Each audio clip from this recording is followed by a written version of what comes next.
Assalamu alaikum students, my name is Sayyid Muhammad Azan, and in this video is especially for the students who are appearing in aptitude exams, either it is ECAT, BCAT, MCAT or MDCAT. There are many students who find difficulties in aptitude exam in English part. So in this video we are going to discuss some questions and MCQs which may occur in our aptitude examination.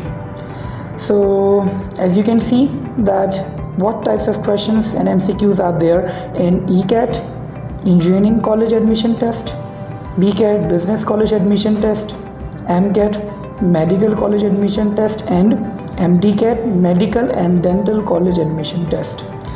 We are just looking the English part, which is very important in ECAT, BCAT and MCAT. So a question which can rise in your aptitude exam, that is synonym. The first part which is very important to study, synonyms.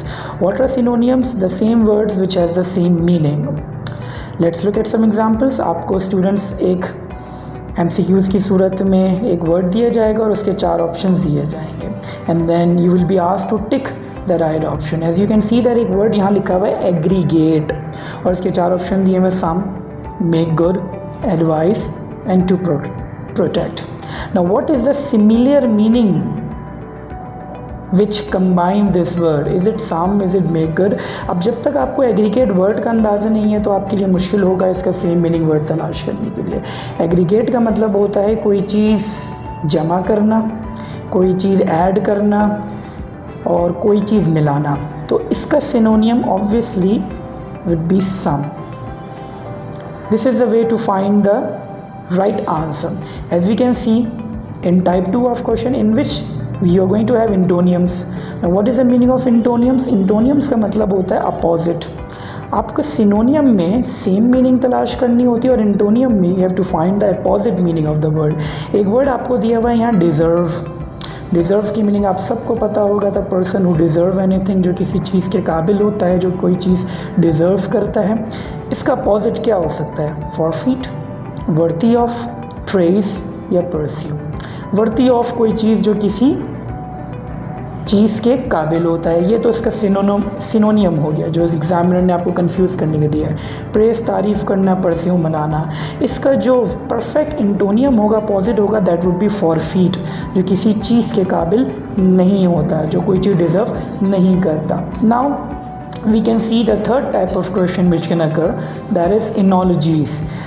अक्सर नस्ट university में बहुत सारी इनोलॉजीज़ आती हैं और KU में, ज़ेबिस्ट में, which students find hard to understand. Inologies means connection. We need to find the relation between the words, connection and relation. अब जैसे आपको एक इनोलॉजी दी हुई है, पेन इज़ टू पेपर. अब पेन, पेपर, पेपर पेन पे क्या काम करता है? पेन पेपर पे लिखने का काम करता है. This is a relation, pen is to paper. अब हम इसके रियल और बहुत ही नियर जो रिलेशन होंगे वो देखेंगे. क्या ये नाइफ इज़ टू ब्रेड हो सकता है? और इधर it is axle in to wheel, devil और angel opposite, tail and kite, पतंग और उसकी दुम. नहीं. अब जैसे स्टूडेंट्स अब यहाँ बात समझें, जैसे एक पेन की मदद से हम पेपर पे लिखते हैं, उसी तरीके से एक नाइफ़ की मदद से हम ब्रेड पे कोई भी चीज़ लगाने के लिए हम नाइफ़ काम कर सकते हैं. नाइफ़ का काम ब्रेड पे हो सकता है, स्प्रेड करने के लिए, बटर लगाने के लिए we can use it.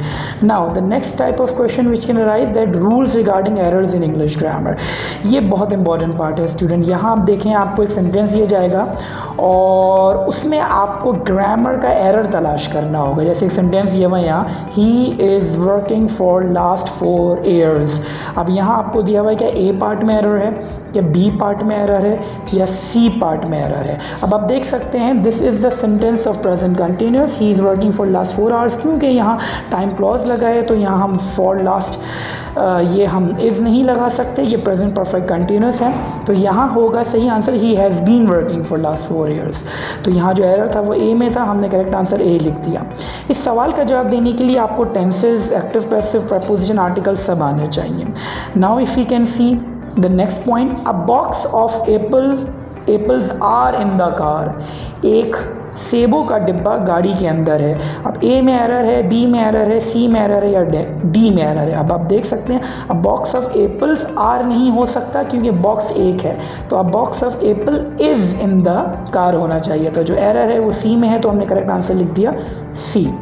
Now the next type of question which can come in your aptitude examination, that is use of correct preposition students। अब इसमें एक सेंटेंस ये हुआ आपको, doctors look dash the patient, look after the patient, look for the patient, look at the patient, look to the patient, right. अब यहाँ आपको examiner ने कंफ्यूज करने के लिए ऐड भी दिया हुआ है, लेकिन ज़्यादा फेवरेबल आंसर, मेरा आंसर क्या होगा कि एक डॉक्टर एक पेशेंट का ख्याल रखता है, तो look after is a Fraser verb, ये प्रपोजिशन में भी आता है, और इस तरीके से आप इसका सही आंसर देंगे कि doctors look after the patient. अब सेकंड क्वेश्चन जो आप एग्जाम में आ सकते हैं, that is use of correct articles. Articles you know that a an and the. पहला सवाल आपको दिया हुआ है, dash revolves around the sun. Dash revolve करता है सन के आसपास, the earth, uh earth, an earth या none of these, because earth is a proper noun, so that's why we have to use the earth. The earth revolves around the sun. एक और सवाल which is very important, sentence competition. The examiner can ask you to fill the sentence with appropriate vocabulary.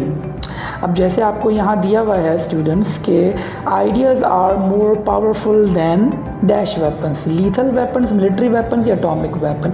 Lethal का मतलब होता है जानलेवा, जान लेने वाली वेपन्स, मिलिट्री आपको पता है, एटॉमिक आपको पता है, एटॉमिक वेपन्स, राइट। तो आइडियाज़ ज़्यादा पावरफुल होते हैं लीथल वेपन से, जानलेवा वेपन से, क्योंकि बेटा वेपन चाहे मिलिट्री हो, एटॉमिक हो, सभी होती हैं, लेकिन लीथल यहाँ अप्रोप्रिएट वर्ड होगा। Ideas are more powerful than lethal weapons. So this is the way you have to answer your aptitude exams. I hope that this video will clear your some of the concept. So thank you for the video. Allah Hafiz.